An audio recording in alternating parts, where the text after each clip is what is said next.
नमस्कार मित्रों और मित्रानियों, आपका स्वागत है हमारे काल देशनाथ चैनल पर। मैं कुलदीप सोनी।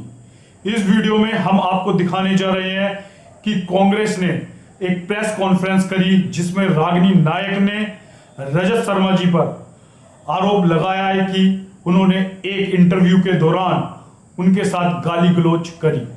आपको दिखाते हैं कि उस प्रेस कॉन्फ्रेंस में रागिनी नायक ने रजत शर्मा जी पर क्या आरोप लगाए हैं। तो चलिए आपको दिखाते हैं वो वीडियो क्लिप।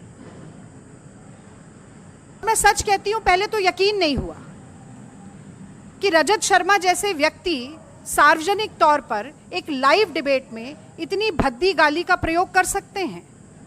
और चूंकि जो वीडियो हमें भेजा गया उसमें नीचे वो गाली लिखी हुई भी थी, तो मन नहीं माना कि ऐसा हो सकता है।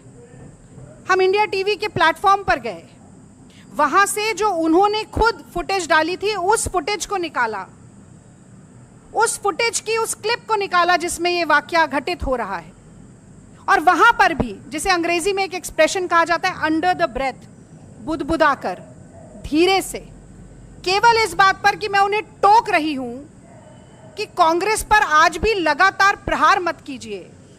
शायद मोदी जी की घटते हुई संख्या और कांग्रेस की बढ़ती हुई संख्या को देखकर झुंझला इतना गए कि उन्होंने वो गाली दी।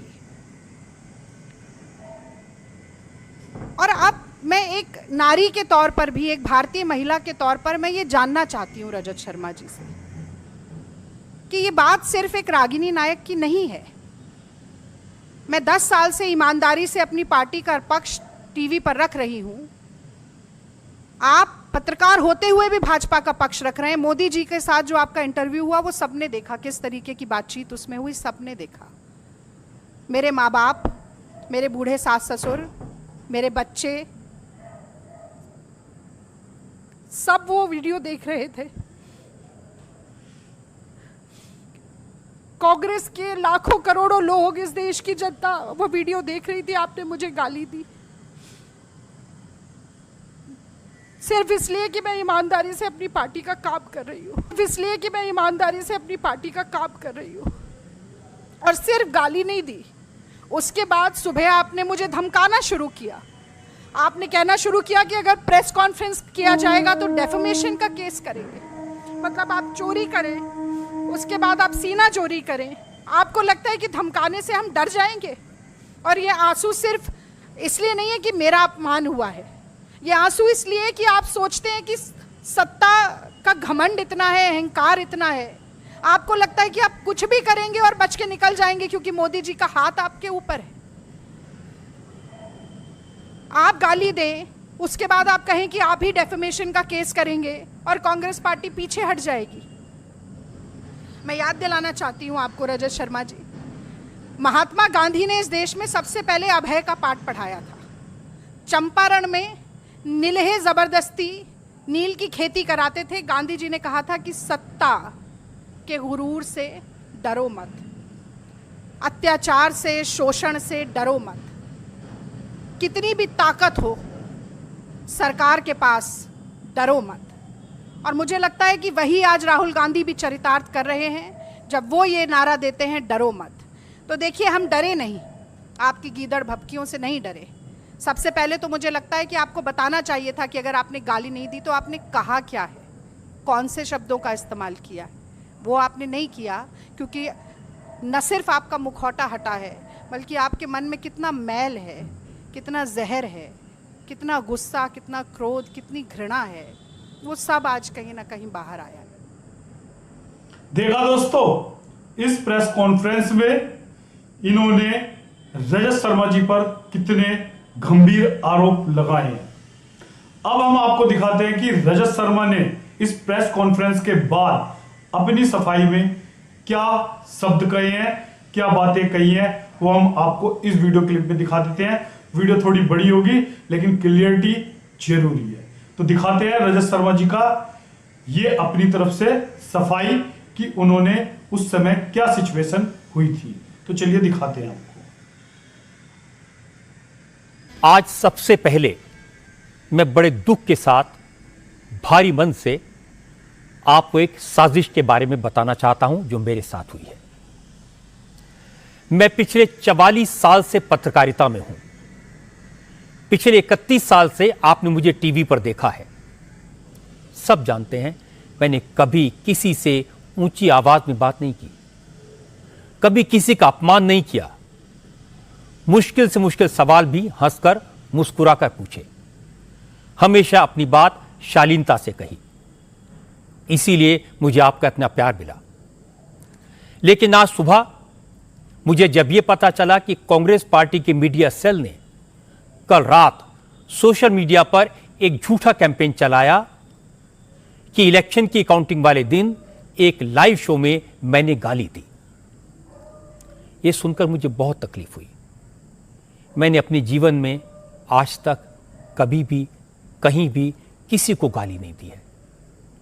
जब ये झूठा इल्जाम लगा तो इंडिया टीवी की तरफ से कांग्रेस का कम्युनिकेशन डिपार्टमेंट चलाने वालों को एक चेतावनी दी गई, एक लेटर भेजकर आगाह किया गया कि वो झूठ ना फैलाएं।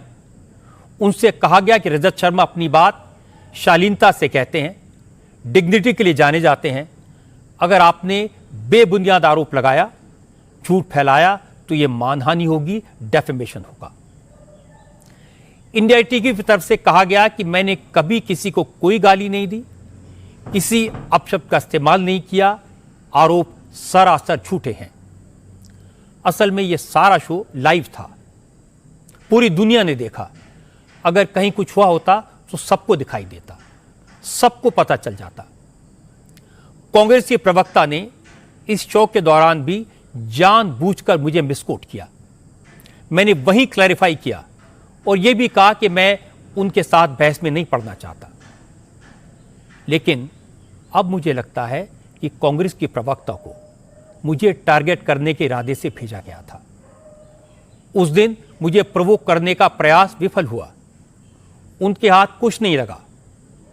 लाइव शो 4 जून को हुआ था, उसमें गाली देने जैसी कोई बात थी ही नहीं, इसीलिए 10 तारीख तक कोई कुछ नहीं बोला। 6 दिन बाद गाली देने का झूठा आरोप लगा दिया।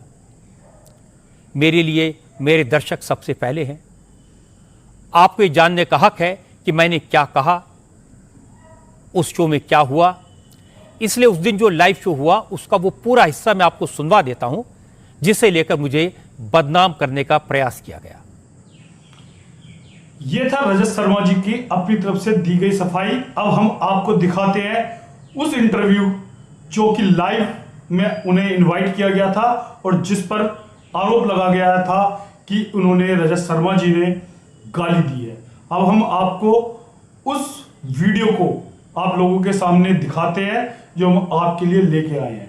तो आप ध्यान से देखना, क्या आपको भी लगता है कि रजत शर्मा जी ने इनको गाली दी थी? अगर लगता है तो कमेंट्स बॉक्स में जरूर बताना। चलिए आपको दिखाते हैं कि उस लाइव इंटरव्यू में क्या हुआ था। गांधी देखिए, परिवार फर्क यह है सुधांशु कि नरेंद्र मोदी के लिए 250 सीटें लेना भी हार कह दिया जाएगा और इनके लिए 90 सीटें लेना भी जीत कह जाएगा। वो कहावत थी ना, नथिंग सक्सीड्स लाइक सक्सेस, अपेक्षा नथिंग फेल्स लाइक फेलियर। इनसे अपेक्षा नहीं थी, इसलिए अगर ये अपेक्षा इतनी बड़ी ना होती तो ये कहा जाता है कि एंटी इनकम्बेंसी है, इतनी सीटें नहीं मिलेंगी, पहुंच नहीं पाएंगे, तब लगता है कि मुझे लगता है 3 दिन का डिबेट होता है। मेरा अपना अनुभव यह है कि ये विश्लेषण जो है ना, इसके सबक जो है वो 3 दिन के होते हैं। इसके बाद सत्ता किसकी है वो असलियत होती है। एक बात जो कही जा रही थी कि कांग्रेस हाशिए पे चली जाएगी, कांग्रेस खत्म हो जाएगी, वो कहीं ना कहीं जो बात है वो इस अगर यही रुझान जो है चेंज होते हैं तो वो कहीं ना कहीं देखिए, मैं हमेशा कहता हूं कि कांग्रेस आज भी देश में बड़ी पार्टी है। चाहे गुजरात में उनकी एक सीट भी ना आए, लेकिन गुजरात में वो बड़ी पार्टी है। मध्य प्रदेश में एक भी सीट ना आए, लेकिन मध्य प्रदेश में भी वो बड़ी पार्टी है। लेकिन उनकी लीडरशिप उसको लेकर आ जाए और बना दे। अब कांग्रेस सीटें कहां जीत रही है? या तो साउथ में या यूपी में, बिहार में वो दूसरों के कंधे पर चढ़ के जीत रहे। रजत जी, जहां एक महाराष्ट्र में जीती थी सीट, आज वो 10 सीटें जीत रहे हैं। वो भी देखिए, उस वक्त वो भी 3 लोग हैं अपने दम पर कितनी जीत रही है। जो 235 सीटें बीजेपी अपने दम पर जीत रही है, ये बहुत बड़ा फर्क है। कांग्रेस प्रवक्ता रागिनी नायक हमारे साथ जुड़ रही हैं। रागिनी जी, बहुत स्वागत है आपका इंडिया टीवी पर। जो रुझान दिखाई दे रहे हैं, इंडिया अलायंस 237, एनडीए 292 और कांग्रेस पार्टी का स्कोर अभी हम कहें 94 सीटें कांग्रेस के खाते में रुझान में दिखाई दे रही है, क्या कहेंगे आप? मीनाक्षी, सबसे पहले तो मैं कहूंगी कि जो 10 साल का न्यायकाल था ना नरेंद्र मोदी जी की सरकार का, तो उसके लिए मैं ये जरूर कहना चाहती हूँ कि 10 साल से देश में घूम घूम, बाधा विघ्नों को चूम चूम, सहधूप घाम पानी पत्थर, कांग्रेस आई कुछ और निखर, सौभाग्य न हर दिन सोता है, देखें आगे क्या होता है।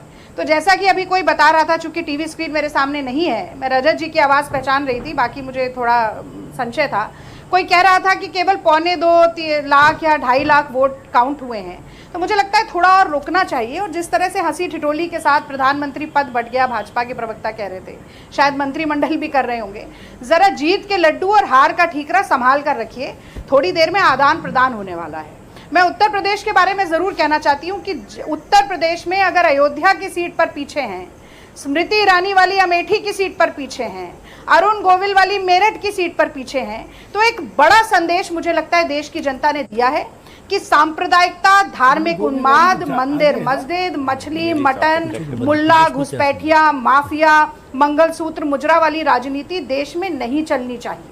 लेकिन रागिनी जी, मध्य प्रदेश में तो क्लीन स्वीप है। मुझे पूरा, आपने इतनी देर बात की, भाजपा के प्रवक्ता में स्टूडियो में बैठे, बोलिए ना प्लीज रागिनी जी, आज तो आप लोगों का दिन है, बोलिए। हाँ, तो मैं कह रही हूँ कि देखिए 45 साल में जो सबसे ज्यादा बेरोजगारी रही, 35 साल में सबसे ज्यादा महंगाई रही, 75 साल में सबसे ज्यादा रुपए में गिरावट रही, थाली थी तो खाना नहीं था, डिग्री थी तो नौकरी नहीं थी, सिलेंडर था तो गैस नहीं थी, शौचालय था तो पानी नहीं था, वाहन था तो पेट्रोल और डीजल भरवाने के लिए पैसे नहीं थे। ये हालात देश में हुए।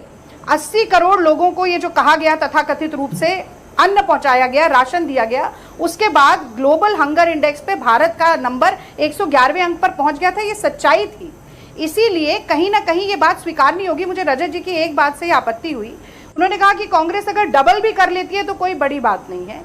तो आज पूछना चाहिए, भाजपा के प्रवक्ता बैठे कि ये 400 पार के नारे का क्या हुआ, 370 अपने आप पार कर लेंगे उसका क्या हुआ, सारे एग्जिट पोल जो गलत साबित हुए उसका क्या हुआ। और मीनाक्षी, आप भी देखिए, अगर आप एनडीए कह रही हैं तो कृपया इंडिया बोलिए, या तो आप एनडी अलायंस बोले, फिर आप इंडी अलायंस बोले तो मैं समझ सकती हूँ, पर ये दुभाती आज के दिन तो कम से कम मत अच्छा, चलिए एनडीए और फिर कह रही है इंडी अलायंस, ये तो गलत बात है। और ये आपने ये जो भगवा और हरा कर दिया। रागिनी, पहली बात तो देखिए, मैं नहीं आपसे ज्यादा बहस करना चाहता, लेकिन आप समझिए मैंने क्या कहा था, उसको मत मिसकोट करिए। मैंने कहा था कांग्रेस अगर 90 सीटें भी जीत ले तो उसकी जीत मानी जाएगी। नरेंद्र मोदी, ये दर्शक देख रहे हैं, आपने कहा था कोई बड़ी बात नहीं है, मैं सुन रही थी आधे घंटे से। नहीं, चलिए रागिनी जी, हम किसी भी इस तरीके की बहस में नहीं जाते हैं। और वो ना जीते तो वो उनकी हार मानी जाएगी। बिल्कुल बिल्कुल, हो सकता है फिर से दोबारा सुनिएगा रागिनी जी, हो सकता है कॉन्सेप्ट कई बार क्लियर नहीं हो पाया। देखा दोस्तों, आपको हमने ये वीडियो क्लिप दिखाई। अब आपको क्या लगता है, क्या इसमें रजत शर्मा जी ने गाली दी थी? ये आप लोगों का डिसीजन है। आप लोग इस वीडियो को दोबारा देखें, ध्यान से सुने और हमें कमेंट्स बॉक्स पर लिखकर जरूर बताएं, क्या रजत शर्मा जी ने रागिनी जी को गाली दी थी? अगर दी थी तो आप कमेंट्स पर जरूर बताएं। मेरी राय माने तो मुझे तो नहीं लगता कि रजत शर्मा जी ने गाली दी थी, लेकिन जनता जनार्दन सबसे ऊपर है, तो आपका डिसीजन सबसे ऊपर रहेगा और आप कमेंट्स करके जरूर बताएं। दोस्तों, अगर आप हमारे चैनल पर नए हैं तो चैनल को सब्सक्राइब करें, वीडियो को लाइक करें। इस तरीके की वीडियो हम आपके लिए लेके आते रहेंगे। अगली वीडियो में फिर मिलेंगे, तब तक नमस्कार, वंदे मातरम।